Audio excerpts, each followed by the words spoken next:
I've always been down for a weekend getaway, you know? Nothing crazy, just me and a couple of friends renting a place, kicking back, and letting life slow down a little. So when we decided to get an Airbnb for the weekend, I wasn't expecting anything out of the ordinary. It was supposed to be the same old routine. Chill with the guys, eat junk food, maybe binge a series and have some laughs. But well, things didn't exactly go that way this time. It was me, Sam, and Blong. We've known each other since high school, so we're like brothers at this point. We booked this random house online, something just far enough from the city to feel like a mini vacation, but close enough that we weren't stranded in the middle of nowhere. The place looked cozy in the pictures, a little rustic but nice. Plus, it was cheap, which was the real selling point. I don't remember whose idea it was to pick that house, but now I wish we hadn't. When we pulled up, it was late afternoon. The house was tucked between trees, and there wasn't much else around. We were excited to start the weekend. Blong was the first to step inside, carrying a bag of snacks and acting like he owned the place. Sam followed, throwing his backpack down by the door, and I trailed behind them, checking my phone. The inside was nicer than expected. Wooden floors, a big living room with these oversized couches, and a fireplace that looked like it hadn't been used in a while. There were 3 bedrooms, each with its own little charm. One with a big window overlooking the trees, another with an old-fashioned wooden dresser, and the last one, the one I ended up picking, had this weird mirror. I don't know why, but that mirror gave me a strange feeling right from the start. Maybe it was just old or scratched up, but the way it reflected the light, it was like the room was always dim, even with all the lights on. Anyway, we spent the first few hours like you'd expect. We ordered some pizza, joked around, and Sam tried to start a fire in the fireplace, but gave up after a few minutes. It got dark pretty fast, and before we knew it, the house felt different. Not in a creepy way at first, just quieter, like it was holding its breath or something. I noticed it, but didn't say anything. I figured the silence was just because we were out in the middle of nowhere. After eating, we decided to settle down in the living room. Blong was flipping through channels on the ancient TV, and Sam was messing with his phone. I just laid back on the couch trying to relax, but something about the place felt off. It was like the walls were pressing in on me, making me restless. I figured I was just tired from the drive or maybe from eating too much.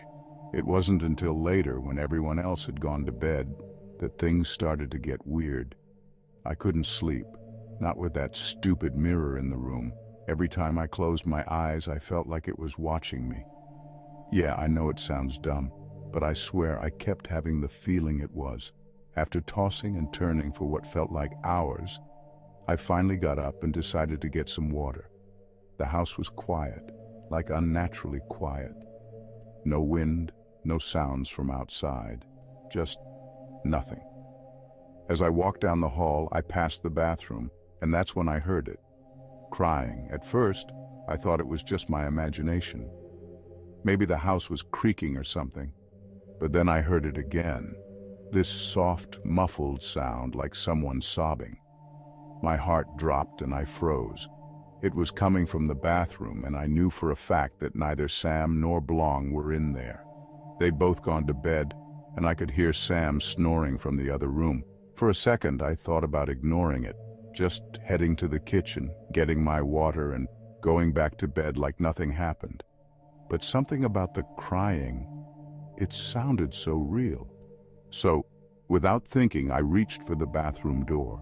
It wasn't locked, and when I opened it, I was hit by this freezing cold air, the kind that makes your skin crawl. The bathroom light was off, but the moonlight from the tiny window was enough to see. The crying stopped the moment the door opened, like someone had just flipped a switch. I stood there, staring into the empty room, feeling my stomach turn. There was nothing there, no one. The room was completely empty, but I swear on everything I had heard it.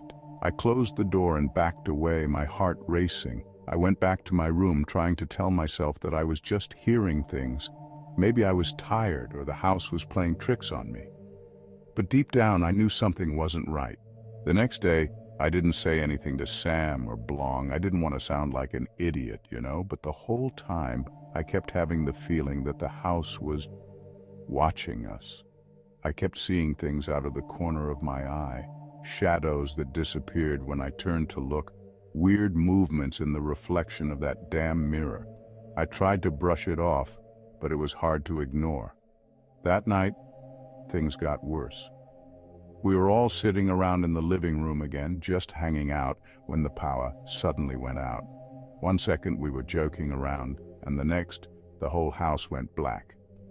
Blong cursed and grabbed his phone for the flashlight, and I did the same. Sam was already up, heading to check the fuse box.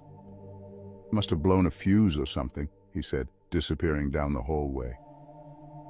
While we waited, Blong and I sat in the dark, trying to laugh it off. But I couldn't get rid of the feeling that something was wrong. The house felt colder than before, like the temperature had dropped, even though it was still the middle of summer. I was about to say something when I heard it again. The crying. This time, it was louder, clearer, and it was definitely coming from the bathroom. I could feel my skin crawl as the sound filled the silence, this desperate, heartbreaking sobbing. I looked at Blong, expecting him to say something, but he just stared at me, his face pale. "Do you hear that?" he asked, his voice barely above a whisper. I nodded, my heart pounding in my chest. "Yeah, I heard it last night too." Before we could even think about what to do, Sam came back, shining his flashlight around. "Fuse is fine. Must be the whole block or something," he said, not noticing the panic on our faces. Blong pointed towards the bathroom, his hand shaking. "Did you hear that?" Sam frowned and shook his head. "Hear what?" "The crying," I said, my voice shaky. "It's coming from the bathroom." Sam looked at us like we were messing with him. "Crying? Are you guys serious?" But we weren't messing around. The crying kept going, getting louder, more intense. It sounded like someone was in there, sobbing their heart out. But there was no one else in the house. Sam hesitated, then walked over to the bathroom door. "You're both freaking out over nothing," he said, grabbing the handle.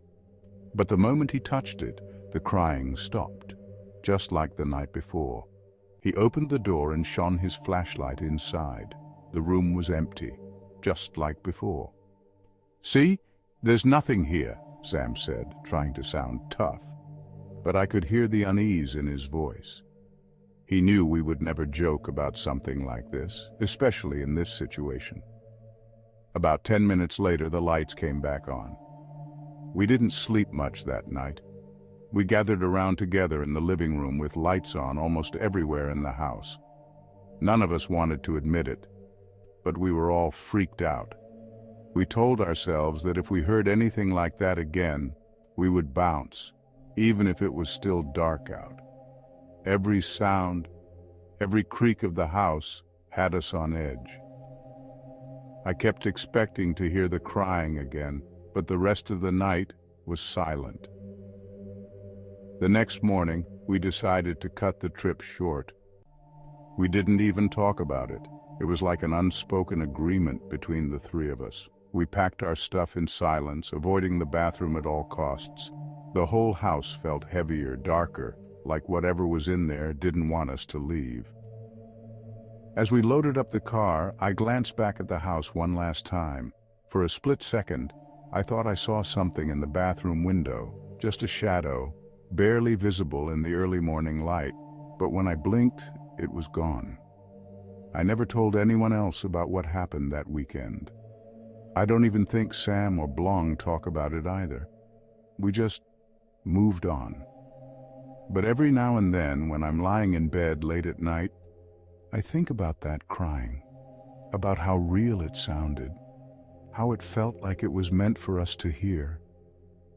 And I wonder, what would have happened if we had stayed another night? But here's the weirdest part. A couple of days after we got home, I decided to check the Airbnb listing again, just out of curiosity. Maybe I wanted to see if anyone else had weird experiences there or if it was just us. But when I looked it up, the place was gone, like completely gone. No listing, no reviews, nothing. It was as if the house never existed in the first place.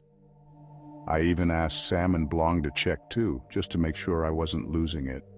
They couldn't find it either. It was like the place just vanished after we left. Weird, right? That's it for now. I hope you enjoyed these stories. If you did, check out more of my videos on the screens above or visit my channel for even more.